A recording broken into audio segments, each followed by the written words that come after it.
I come. Sorry. Okay, so our next little trait here is organization. This comes right after ideas and content, so if you haven't watched that video, you need to go back and watch that one first. This is organization. Okay, this is the one that we do when we try and write outlines and that kind of thing. Okay, this again, this comes from all this stuff here, 6+1 traits, condensed 5-point, 3 through 12 writer's rubric, aka the one-pager, copyright 2010, Education Northwest. A lot of the information that I put on here I got from that sheet. Okay. See my rocks? See how they're all organized? Get it? Yeah. Okay, organization. Here's your definition. The internal structure, the thread of central meaning, the logical and often intriguing, means kind of interesting, pattern or sequence of the ideas in a paper. So it's the way things are laid out and how that affects the reader. Okay? So it's the internal structure, like the skeleton of your paper, that comes down to your organization. Okay?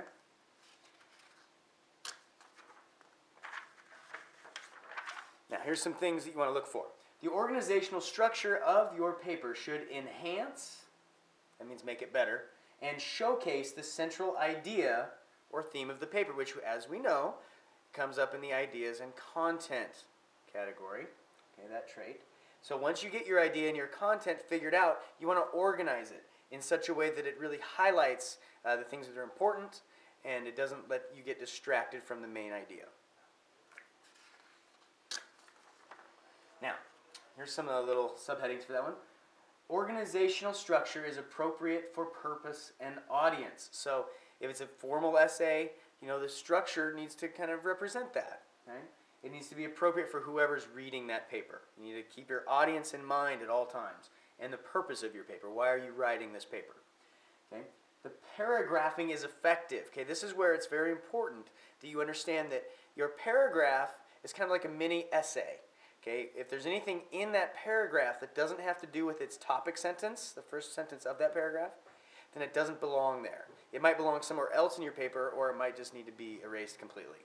Okay, but your paragraph needs to be like a cohesive unit. Cohesive means it sticks together.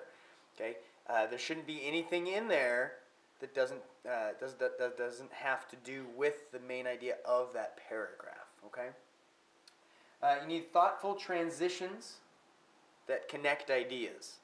So the transitions from paragraph to paragraph, for instance, from idea to idea, from two items that support your ideas, two details that support your ideas. You know, if you're going to put those together, they need to be transitioned smoothly. Okay, also your sequencing, that means the order things go throughout your paper, needs to be logical and, of course, effective. That's like my fancy word. Okay, effective, meaning it works. The sequencing as the order things go needs to make sense. Okay, you can't be like, why are you talking about this again when we already talked about it earlier? Okay, you need to kind of make that sequencing logical. Pacing is well controlled.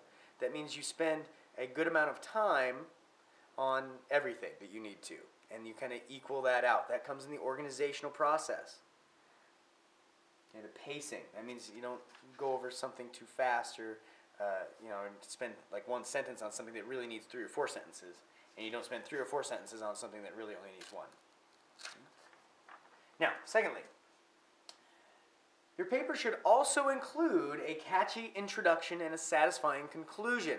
Now, we talked, the other stuff usually happens in the body of a paper, but just as important in a paper is the introduction and conclusion.